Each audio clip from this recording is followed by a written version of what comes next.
جو قربانی کسی کے یعنی کہ اپنے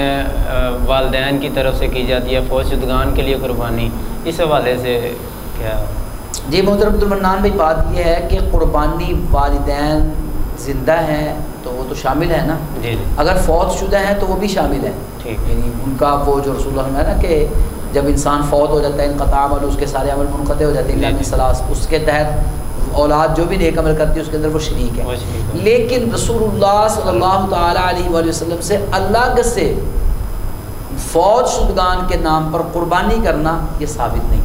ہے، نبی صلی اللہ علیہ وسلم نے کبھی نہیں کیا، نہ صحابہ کرام سے یہ ثابت ہے۔ بعض علماء اس کی اس طرح تطبیق دیتے ہیں اس مسئلے میں کہ فوت شدہ کی طرف سے صدقہ کیا جا سکتا ہے، یہ اجازت ہے نا، تو آپ اگر فوت شدگان کی طرف سے قربانی کرنا چاہتے ہیں تو فوت شدہ کی طرف سے قربانی صدقہ کر دیں۔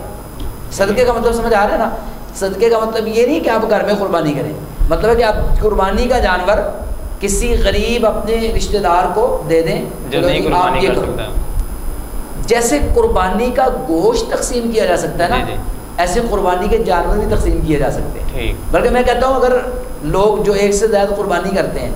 وہ قربانی کے جانور تقسیم کر دیں، لینا تو ثواب ہے، اور گوشت کر تو نہیں رکھنا، تقسیم ہی کرنا، خود بنا کے بھی تقسیم کرنا ہے۔ آپ نے جس کو قربانی لے کے دے دی وہ خود کر رہا ہے،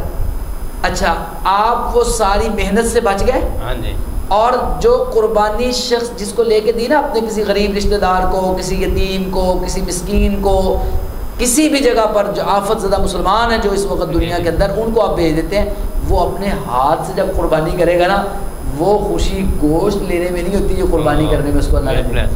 تو اللہ تعالیٰ کتنا خوش ہوگا جب آپ اس کے بندے کو خوش کریں گے۔ تو اس لیے قربانی کا جانور اگر کسی فوت شدہ کی طرف سے کرنی ہے تو قربانی کا جانور صدقہ کر دیں، لو جی یہ آپ کر لیں، یا ایک گائے کا حصہ یا اونٹ کا حصہ ہے تو وہ پیسے آپ دے دیں اور حصہ ان کو کہیں آپ لے آئیں، آپ اس کو تقسیم کریں۔ آپ سارا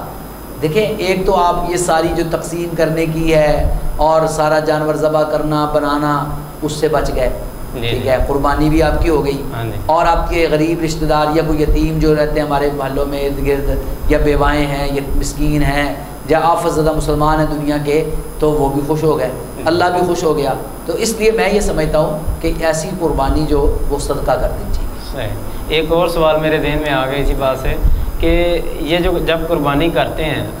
پورے یعنی گھر والوں کی طرف سے، پھر وہ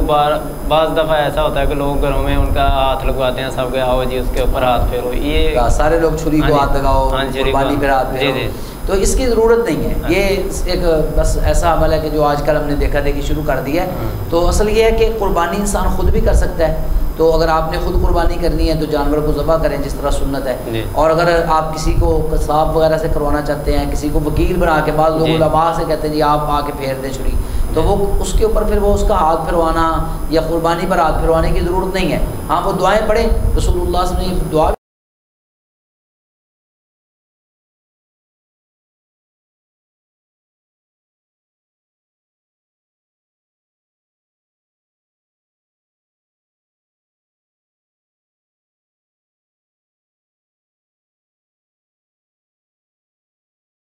بولا جا سکتا ہے۔ یہ تکبیر جب اس کو ذبح کرتے ہیں،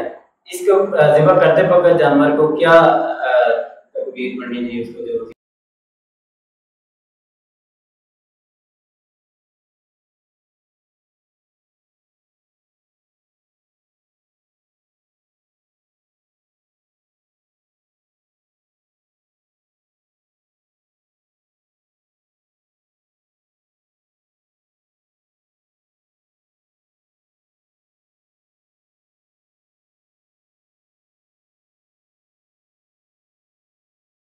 اللہم تقبل من محمد و آل محمد، ٹھیک ہے، جس کا بھی نام لینا آپ نے وہ لے سکتے ہیں۔